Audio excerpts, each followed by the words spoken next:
जारी बात है, जो रेजिस्टेंस फोर्सेस होती हैं वो अपनी जमीन के बात करती हैं जब उनके ऊपर कब्जा किया जाता है, उनकी लैंड को ऑक्यूपाई किया जाता है। आप तो खुद कश्मीर को देखते हैं कि भले जो कश्मीर की स्ट्रगल छोटी रह गई है, लेकिन लोग मरने को, शहीद होने को तैयार है। वो कहते हैं यार हमारी जमीन पे कब्जा हुआ है।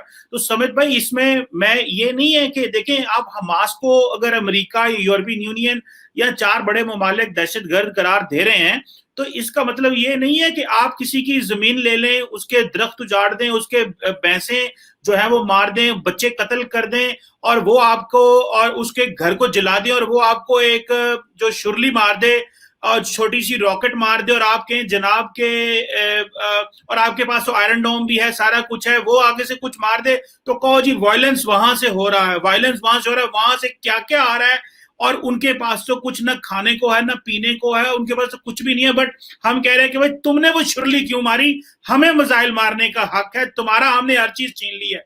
सो ये एक और बहस है, ये एक और बहस है। छोटा सा जवाब दूंगा सर। जी जी सर, मिसाइल कहां से आए? अगर आज हमस मिसाइल रोक दे चीमा साहब, तो इजराइल के पास रिटेलिएशन का रीजन ही नहीं बचता। मैं तो यही कह रहा हूं, आप मिसाइल रोक दो, Israel has no reason for retaliation.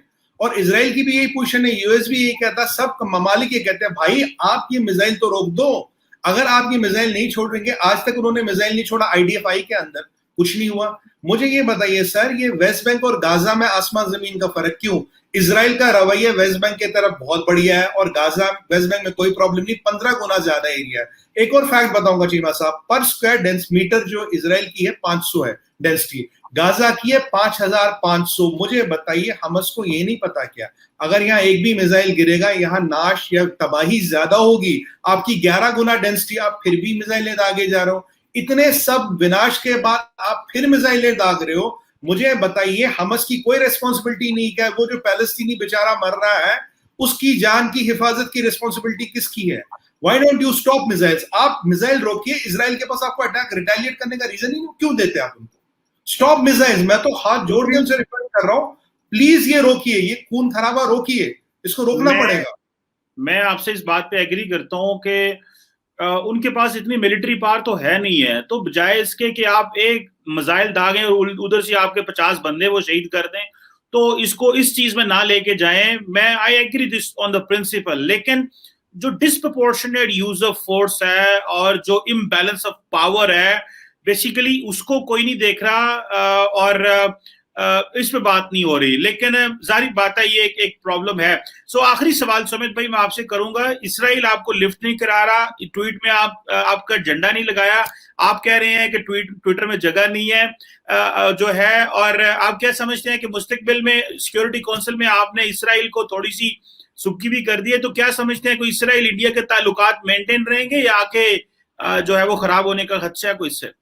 देखिए चीमा साहब, मैं फिर रिपीट करूंगा सर, आप तो आपके सवाल ना, मैं कह रहा हूँ ना, गुगली की तरह होते, तो बहुत ध्यान से रहना पड़ता है आपके शो पे। देखिए, इजराइल के एक्सटर्नल अफेयर्स के स्पोक्स पर्सन कोट अनकोट कल बोलता है, thank you India for supporting us. Mister T S. Tirumurti कहते हैं, we condemn missile at quote unquote, we condemn missile attacks from Gaza and they have to be stopped. Israel is only doing retaliation to what is coming from Gaza. And we want this to stop so that people are not killed. That is point number 1. अब Twitter पे उन्होंने झंडा नहीं लगाया, जगह नहीं है, क्या नहीं है, बट ये मैं आपको ऑफिशियल स्पोक्स पर्सन की दोनों कोट अनकोट बात कर रहा हूं, तो वो कोई मसला ही नहीं है कि इजराइल इंडिया सपोर्ट कर रहा नहीं कर रहा है। हाँ, हमें पैलेस्तीन में मरने वालों का भी उतना ही दर्द है जितना इजराइल में मरने वाला। ये नहीं बोलूंगा कि भाई इजराइल में मरने वाला हमारा ज्यादा करीब है, पैलेस्तीनी नहीं है, ऐसी बात नहीं है। और इजराइल और जो हमारे रिलेशन है चीमा साहब, ये तो 1948 से शुरू हुए, चाहे डिप्लोमेटिक ताल्लुकात बहुत बाद में हुए, पर टैसिट सपोर्ट, टेक्निकल सपोर्ट, आपको याद है कारगिल वॉर में इजराइल ने सपोर्ट किया था, उससे पहले किया था, आपने ऑपरेशन जबराल्टार सुना होगा, आपने मोशी दयान आए थे बॉम्बे, वो सुनाया होगा। तो ये जो एक दोस्ती है, जो भाईचारा है, ये बियॉन्ड ऑप्टिक्स और सिमेंटिक्स है।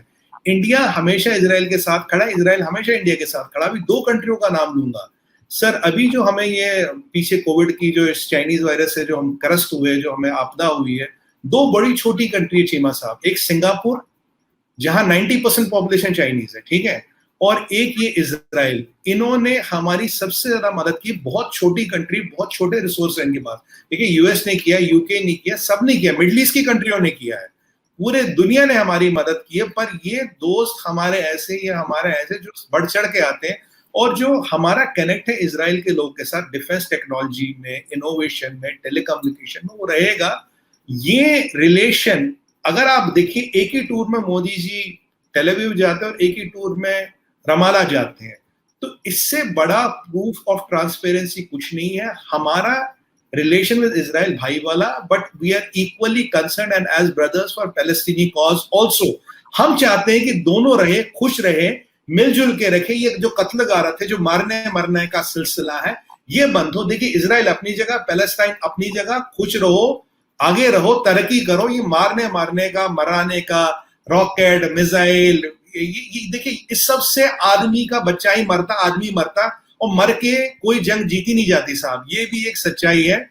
ये मैं हमास से बार बार अपील करूंगा, अगर कोई भी पैलेस्तीनी मरता है और आपका कंट्रोल गाजा पे है, आप अपने आप को वेस्ट बैंक से कंपेयर करिए, और जिस खुदा को आप मानते उसको याद करते हुए दिल पे हाथ रखिए और कहिए कि आप ठीक कर रहे हैं। सुमित भाई, ये जो आपने बड़ी अच्छी एडवाइस इसराइल और फलस्तीन के लोगों को दी है, यही एडवाइस थोड़ी सी नरेंद्र मोदी जी को भी दे दें, ताकि, और इंडियन सरकार को भी दे दें कि वो भी कश्मीरियों के ऊपर हाथ हौला रखें, ताकि उनकी जिंदगियां भी आसान हो और उनके अंदर जो मामलात हैं वो भी बेहतर हो, और वो भी उसी तरह जिंदगी गुजारें जिस तरह भारत तरक्की कर रहा है, कश्मीरी भी उसी तरह तरक्की करें। ये और वायलेंस ना हो, इंसानी हकूक की खिलाफ वर्जियां ना हो, एमनेस्टी इंटरनेशनल को बाहर ना भेजें। ये थोड़ा सा जो है ना, इधर भी ज्ञान दे दें। Just concluding light mood remarks हैं ये, तुम्हारी होगी। मैं बोलूंगा सर, देखिए कश्मीर बहुत संपन्न है। अभी इलेक्शन हुआ, 71 लाख लोगों ने वोट दिया है सर, और वहां संपन्न है, कोई दिक्कत नहीं। कुछ लोग हैं, कुछ भटके नौजवान हैं जिनके हाथ में पाकिस्तान ने बंदूकें दी है। Minus that Kashmir peaceful, Kashmir का जीडीपी बढ़ा है, highest Apple production, highest saffron production इस साल हुआ है, हाईएस्ट एफडीआई अभी तक के 10 साल में कश्मीर में आया। कश्मीर बहुत संपन्न है सर, कश्मीर हमारा पार्ट है, हमारे भाई है, कुछ भटके हुए नौजवान है इधर उधर, but minus that Kashmir is very helpful, peaceful. मैं तो कहूंगा कि आपके कब्जे में जो पीओके है, आप उसकी चिंता करिए सर, बस इतना ही वो हम कर रहे हैं। आप सारे इंडिया में डेमोक्रेसी रखना चाहते हैं, कश्मीर में अथॉरिटेरियनिज्म रखना चाहते हैं, और साथ सैफरॉन और एप्पल तरक्की कर रहे हैं।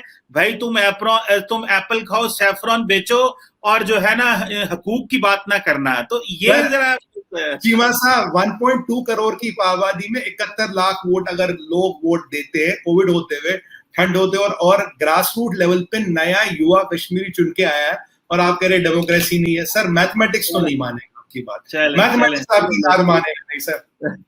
चले, लेट्स होप के दुनिया में अमन हो।